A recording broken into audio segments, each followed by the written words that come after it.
సిటీలో ప్లాట్ కొనండి. ఫ్యూచర్ లో మీరు కోటీశ్వర్లుగా మారే అవకాశం కోసం వెంటనే మాకు కాల్ చేయండి. నమస్కారం. కార్తీక పురాణం 20వ రోజు పారాయణలోకి వచ్చాం. ఈరోజు కార్తీక సోమవారం.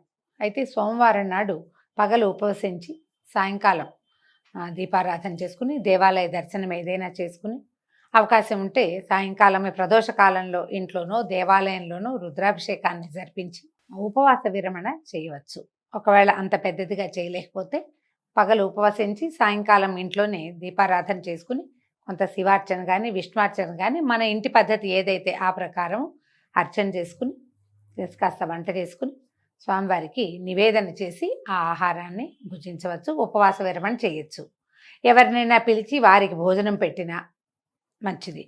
లేదా ఎవరైనా బ్రాహ్మణులకి మోయనివ్వటం లేదా స్వయం పాకం ఇవ్వటం లాంటివి కూడా మంచిదే. సోమవారం నాడు ఒకవేళ పౌర్ణమి నాడు గనక మీరు దీపదానం చేయలేకపోయినా లేదా 365 ఒత్తులు వెలిగించుకునే అవకాశం మీకు కుదరకపోయినా ఈ రోజున సోమవారం నాడు దీపదానం చేసుకోవచ్చు. 365 ఒత్తులు వెలిగించుకోవచ్చు.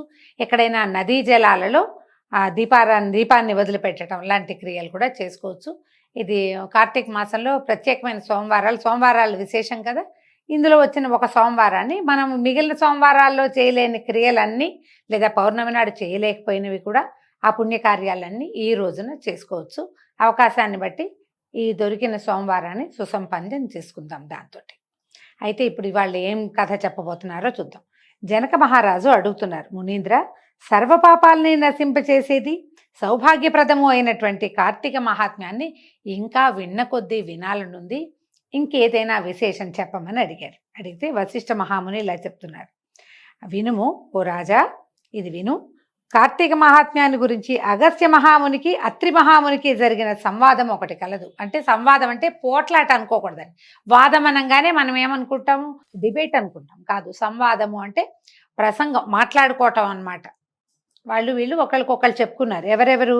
అగస్త్య మహాముని, అత్రి మహాముని. ఇది చాలా ఆశ్చర్యకరమైన విషయం అట. ఏం మాట్లాడుకున్నారో చూద్దాం. అత్రి మహాముని ఇలా అంటున్నారు, అగస్త్య మునీంద్ర, ఉపకారం కోసము కార్తీక మహాత్మ్య బోధకమైన హరికథను ఒక దానిని చెప్పేది విను. విష్ణువంశ సంభూతుడమైనటువంటి ఓ అత్రి మునీశ్వర, సద్ధర్మ కీర్తన కాలమందు కార్తీక మాసము చెప్పబడినది. అంటే ఏమిటి? ఏదైనా మంచి విషయం మాట్లాడుకోవాలి అంటే ఋషులు మునులు ఆ మంచి ధర్మాన్ని మాట్లాడే సమయంలో కార్తీక మహాత్మ్యం చాలా విశేషమైందట. దీని గురించి తెలుసుకోగోరుతున్నాను, ఆ ధర్మాన్ని గురించి నేను తొందరగా చెప్పు నాకు అని ఆయన అడిగేసరికల్లా అత్రి మహాముని ఇట్లా చెప్తున్నారు. బాగుంది, నీ ప్రశ్న చాలా పాపనాశకరము. అంటే ఇప్పుడు ఇద్దరు మాట్లాడుకున్నారు. వాళ్ళిద్దరూ ఒక విషయాన్ని గురించి ఇది మంచిది, ఇది పుణ్యప్రదమైనది, చేయవలసిన విధి, మానవులందరూ దీన్ని ఆచరించవలసింది అని ఇద్దరు మహర్షులు మాట్లాడుకుంటే దాన్ని వినినటువంటి శిష్యులు ఒక నోటి నుంచి ఇంకొక నోటికి ఈ సంవాదము, దీని యొక్క విశేషము, ఏ విషయం గురించి పరమపుణ్యప్రదం అని చెప్పుకుంటారో ఆ విషయము ప్రపంచంలోకి వెళ్ళిపోతుంది.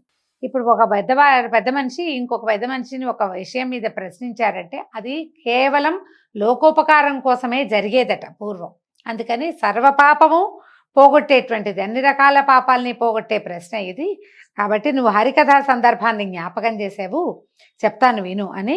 కార్తీక మాసంతో సమమైన మాసం లేదు, వేదంతో సమానమైన శాస్త్రం లేదు, ఆరోగ్యంతో సమానమైన ఉల్లాసం లేదు, అలాగే హరితో సమానుడైన దైవము లేడు.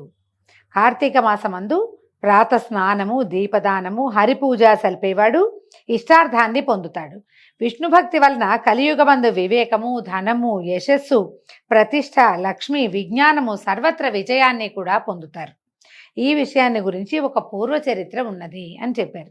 త్రేతాయుగంలో అంటే రాముల వారు పుట్టిన యుగంలోనే వారికంటే చాలా ముందు కాలంలో అయోధ్య నగరానికి సూర్యవంశ సంభూతుడైనటువంటి పురంజయుడు అనే ఒక రాజు ఉండేవాడు. మనకి సూర్యవంశ చరిత్రలు చెప్తారు. వంశ చరిత్ర ఎట్లా చెప్తారంటే వంశస్థులు అయిన రాజుల గురించి చెప్తారు. రాముల వారి వివాహం అప్పుడు శ్రీరామ పట్టాభిషేకాలు అవి జరుపుతాము. సీతారామ కళ్యాణం చేసినప్పుడు వారి వంశస్థులందరి పేర్లు చెప్తారు. అందులో పురంజయుడు ఉన్నాడో లేదో తెలియదు, కానీ అయోధ్య నగరాన్ని పాలించిన రాజుల పేర్లు ఎన్నో కనపడతాయి. ఆ కనపడే వాళ్ళలో పురంజయుడు ఒకడు. ఈయన మొదట ధర్మాత్ముడుగానే ఉండేవాడు. రాజ్యానికి వచ్చిన కొత్తల్లో తండ్రి గారు విధించిన విధానాల ప్రకారమే రాజ్యాన్ని చేసేవాడు. రోజు నిత్య దేవాలయ సందర్శనము, పూజా విధానము, యజ్ఞము, హోమము, బ్రాహ్మణ దానాదులు అవి చక్కగా చేసేవాడు. కొత్తల్లో క్రమంగా ఏమైంది, ఆయనకి బలం పెరిగిందనమాట. తర్వాత ఐశ్వర్యవంతుడై బుద్ధి నశించి దుష్టపరాక్రమయుక్తుడై మహాశూరుడయ్యును సత్యము శౌచము విడిచి దేవబ్రాహ్మణ భూములను అపహరించి బ్రాహ్మణులను ద్వేషించి లోభి హింసకుడు కూడా అయి బంగారాన్ని దొంగిలించే వాళ్ళకి ఇష్టుడుగా ఉన్నాడు. ఎలా అయ్యాడో చూడండి. మొట్టమొదటి చక్కగా ధర్మంగానే మొదలుపెట్టాడు. రాజ్యంలో రకరకాల పంటలు పండేవి, చుట్టుపక్కల రాజులందరినీ జయించి పెట్టుకున్నాడు. ఎవరైనా వస్తే వాళ్ళని తొలగించేసేవాడు. క్రమంగా తన భుజ బలం మీద అతనికి నమ్మకం వచ్చింది. తను బాగా బలశాలని, ఈ ధర్మ మార్గం వల్ల ప్రయోజనం లేదని ఇదంతా శమధమాదులు నేర్పిస్తాయి. దీనివల్ల ప్రయోజనం ఏముంది, రాజ్యం పెరగదు, రాజ్యానికి సంపద పెరగదు. ఇలాంటి ఆలోచనలకి లోనయ్యి క్రమంగా శమధమాదులని వదిలిపెట్టేశాడు. దేవాలయము, పూజ పునస్కారము, విధానము, యజ్ఞము, హోమము మానేశాడు.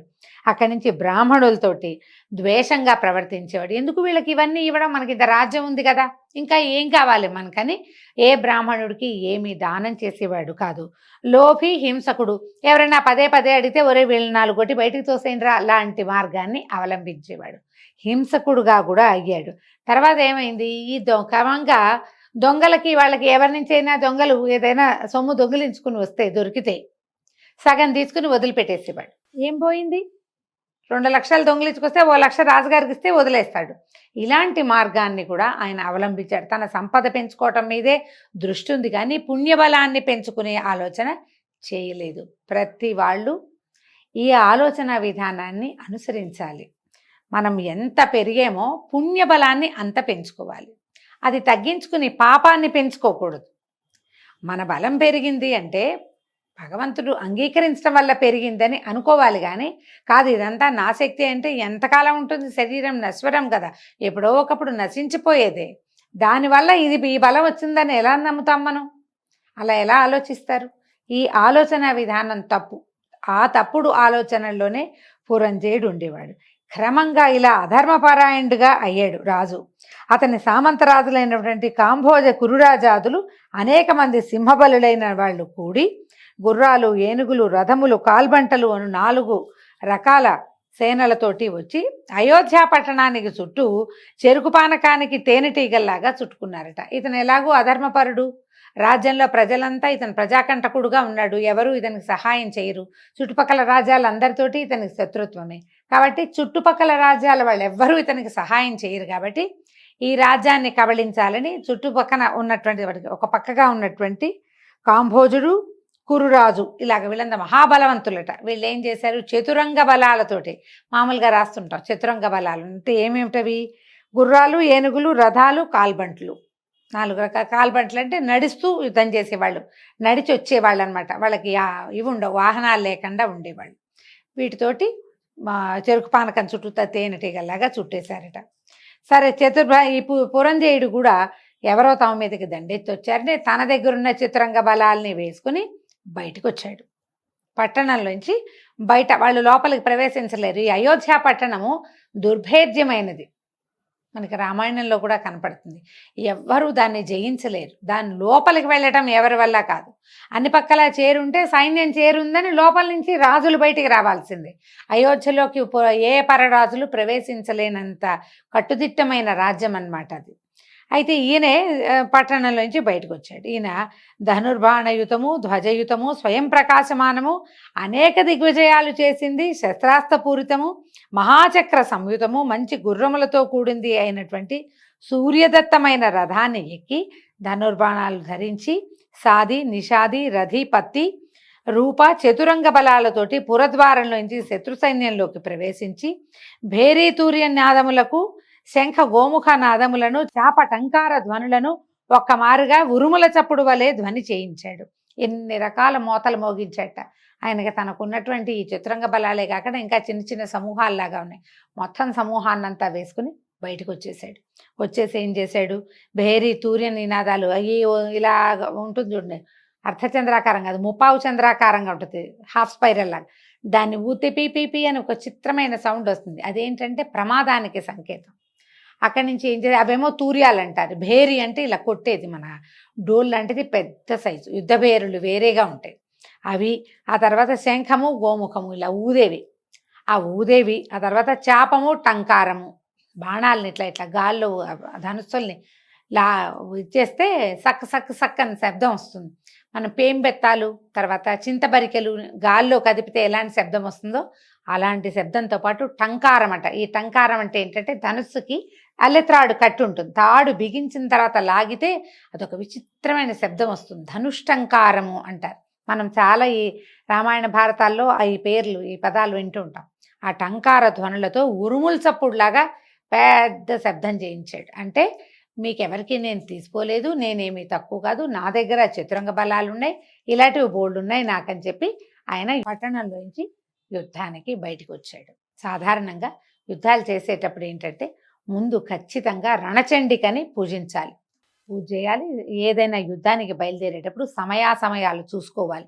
మనం కూడా చూడండి, ఏదైనా ముఖ్యమైన పని మీద వెళ్తున్నాం, ఏ పెళ్లి సంబంధానికో వెళ్తాం, ఏ ఉద్యోగ ప్రయత్నమో వ్యాపార ప్రయత్నమో కొత్తగా అకౌంట్ ఓపెన్ చేయడానికి వెళ్తాం, లేదా ఇప్పుడు రాజకీయ నాయకులు ఇప్పుడు వేస్తారు కదా నామినేషన్లు వేసేటప్పుడు కూడా సమయాలు చూసుకోవద్దు. మన జీవితానికి ఇదే ముఖ్యం అనుకున్నప్పుడు సమయం చూసుకోవాలి. ఒకటి సమయం చూసుకోవాలి. ఏదైనా దేవతా పూజ విధానం ఏదైనా చేసి ఓ అభిషేకమో ఓ పూజ ఓ పునస్కారమో ఓ దేవాలయ దర్శనమో ఏదైనా చేయాలి. ఏమీ చెప్పలేదు చూడండి, వాళ్ళు ఎవరో వచ్చారనగానే అందరినీ పట్టండి రా పదండి అనేసి మొత్తం జనమంతా బయటకు వచ్చేసారు. కానీ ఈయన పూజ చేసినట్టుగా ఎక్కడా చెప్పబడలే, ఏమీ చేయలే. రణచండికని పూజించకుండా అసలు యుద్ధంలోకి ప్రవేశించరు. ఈ ముందు వచ్చినటువంటి కాంభోజ కురురాజాదులు అవన్నీ చేసుకుని వచ్చారు, వాళ్ళ ఇంటి దగ్గర వాళ్ళు చేసుకునే వచ్చారు.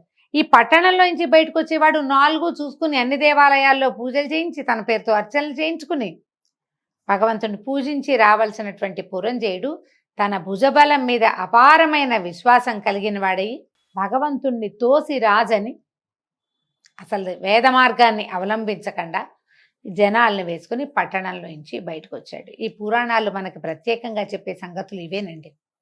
ఏదైనా ముఖ్యమైన పని ఇదే మన జీవితం అని అనుకున్నప్పుడు దాన్ని శ్రద్ధతోటి చేయాలి. మనకి ఒక విధానం ఉంది, ప్రత్యేకమైన సమయాలు, ఏ సమయంలో వెళ్ళాలి, సమయంలో వెళ్ళకూడదు. ఈ వారం మంచిది, ఈ వర్జ్యం పనికిరాదు. ఈ వర్జ్యం అంటే అసలు వదిలేయవలసిన సమయం. ఆ తర్వాత హోరాకాలాదులు చూసుకోవటం, రాహుకాలమా దుర్ముహూర్తమా చూసుకుని బయలుదేరాలి. చూడకపోతే సావు తప్పి కన్నులట్టపోయింది పురంజయుడికి. మనకేమో పని అవ్వదు, ఏ పని మీద వెళ్తున్నామో అది సక్సెస్ కావాలి కదా, అది కాదు. కాబట్టి ఇలా ఎక్కడికైనా వెళ్ళేటప్పుడు ఆ జాగ్రత్తలన్నీ వహించాలి. ఏ జాగ్రత్తలు వహించనిటువంటి ఈ పురంజయుడు యుద్ధరంగంలో అడుగుపెట్టాడు చతురంగ బలాలతోటి. అతని బలాలు ఏమయ్యాయి, యుద్ధంలో విజయం సాధించాడా, భగవంతుడు అతనికి బాసటగా నిలిచాడో లేదో రేపు ఉదయం పారాయణలో తెలుసుకుందాం. అంతవరకు సెలవండి, నమస్కారం.